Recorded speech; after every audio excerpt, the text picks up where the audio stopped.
Going off a rough translation from an earlier question, you say funding requirements for the streamer's decision wasn't connected to Washington, but it was an irritant for Washington and a change the Trump administration wanted.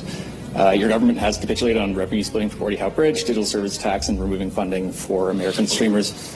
What has Canada gotten in return for these concessions? Well, let's do a couple of things. Sorry, I'm going to do a little premise surgery for your question. Let's be clear about the bridge. The bridge, first off, the bridge is open.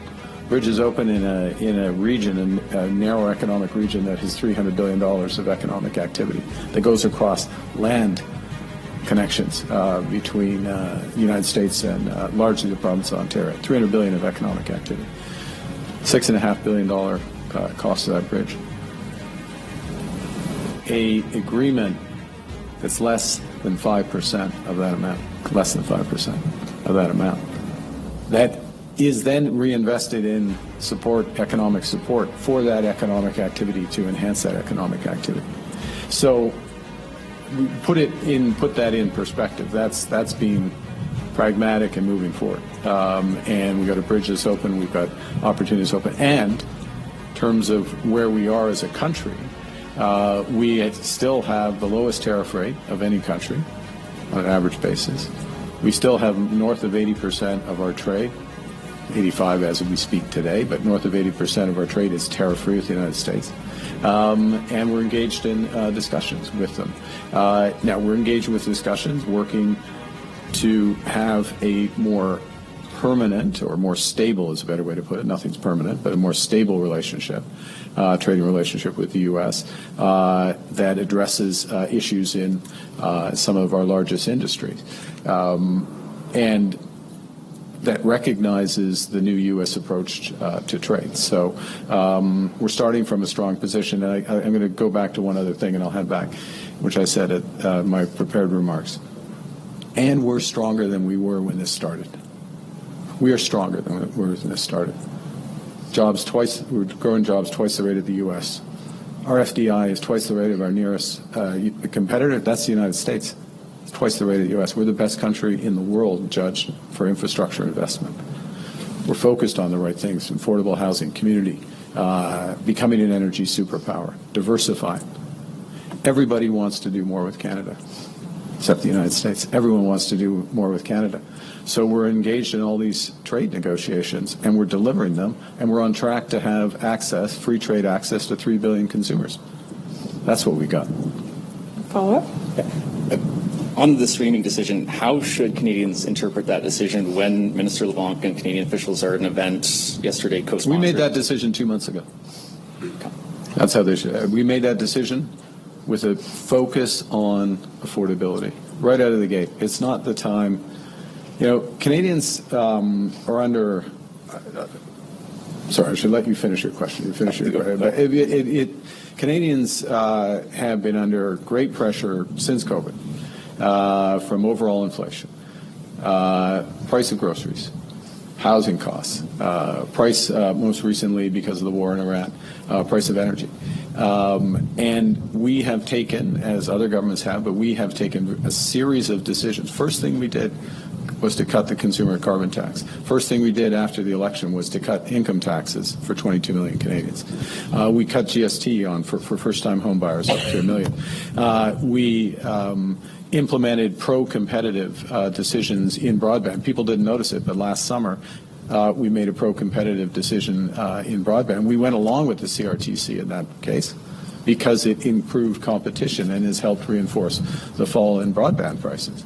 But when we see costs increase because of a decision from the federal family, broadly speaking, arm's length regulator, but from the federal family, for something that, most Canadians have one or two or so of these streamers, and it's real hard. This stuff adds up. And there's a better way to do it. We took the judgment there was a better way to do it, made the investment in culture, and we'll give the direction accordingly. It's that focus on affordability. Sorry. Can you say what we're getting in return from the U.S. right now in terms of the trade negotiations? We have these lists of things that are happening right now. The best trade deal in the world right now. Thanks. A reporter framed that entire question around one word: capitulation. Bridge revenue, digital taxes, streaming funding. 3 separate concessions, according to him, with nothing to show for it. Carney's answer wasn't a denial. It was a recalculation. He took the exact same facts the reporter used to build an accusation and rebuilt them into a completely different story. A $6.5 billion bridge, $300 billion a year in trade running across it, and a revenue-sharing deal worth less than 5% of that value. Framed as a percentage instead of a headline, capitulation stops sounding like the right word. Here's what makes this answer more than just spin.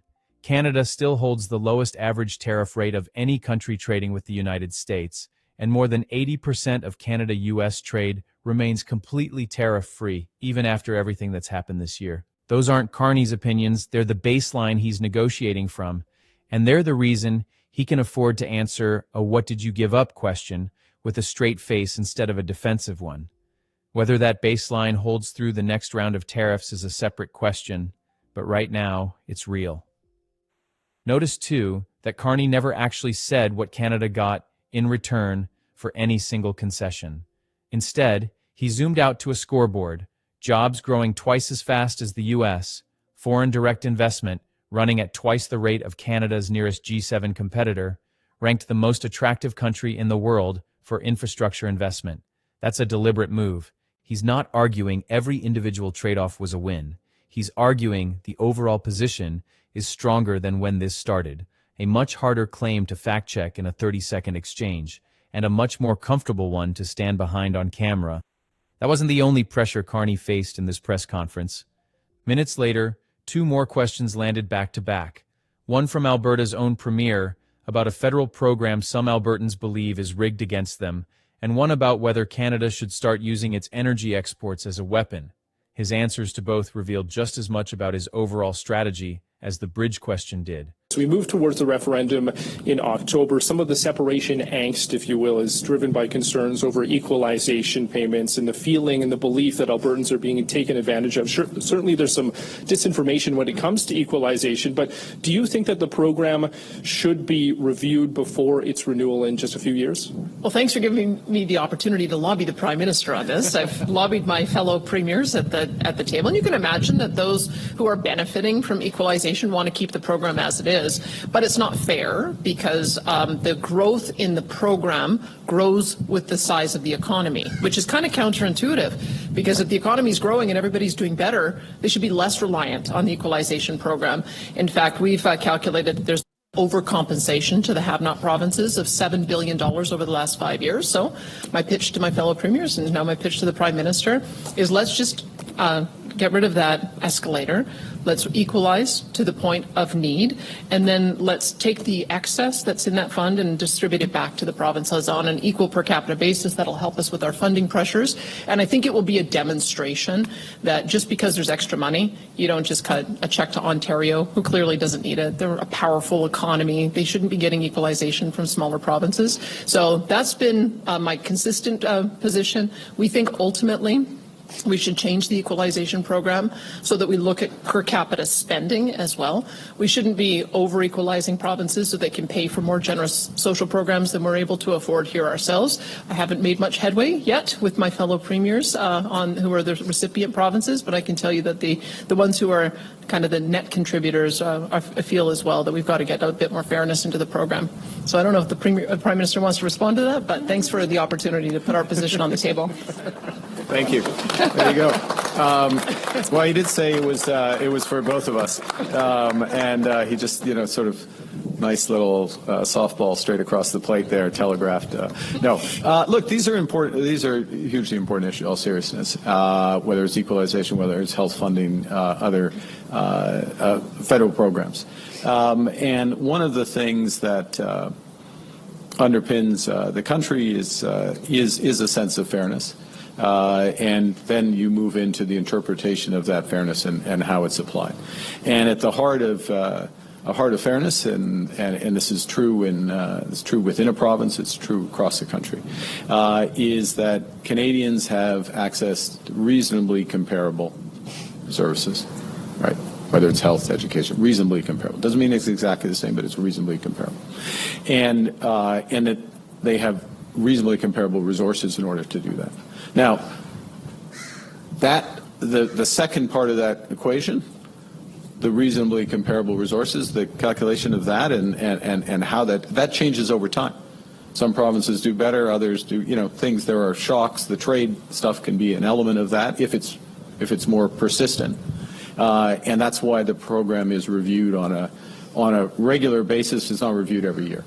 And that's a cooperative and engaged process, and we have a review of that coming up, and of course we'll be looking hard at that. The other element, of course, is delivering services right here and now, and making sure that we are, again, in that spirit of cooperative federalism, that when I say we, the federal government, is delivering, recognizing the differences in the capacities, the needs, the capabilities of the various provinces, and that's what you're seeing today. Follow-up?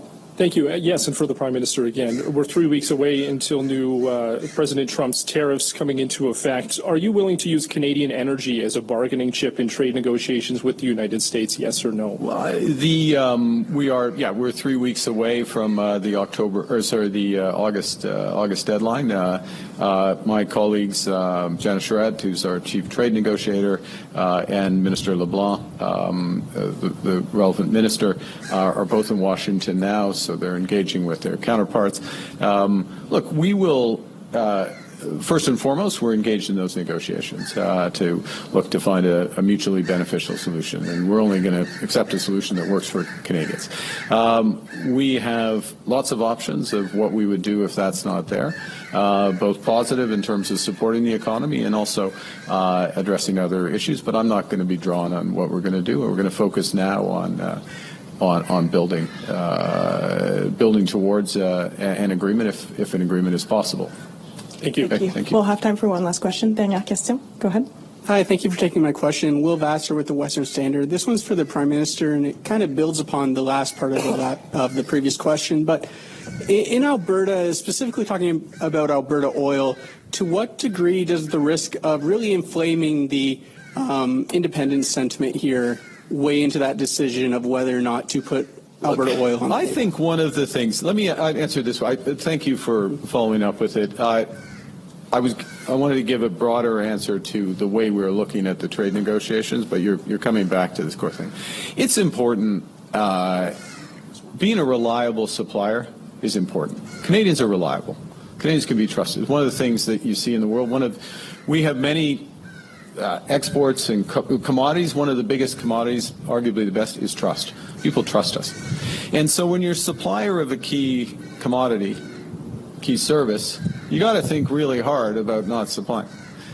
So that very much colors it. So look, this is incredibly diverse country, economy. We have many things we can do. First and foremost is to work towards an agreement. That's what we're going to do. But there's other things we can do if we needed to address the situation was there. And the issue you're raising that was raised previously, it's not. I don't see the value of doing. I mean, I can understand conceptually, but I don't see the value of it.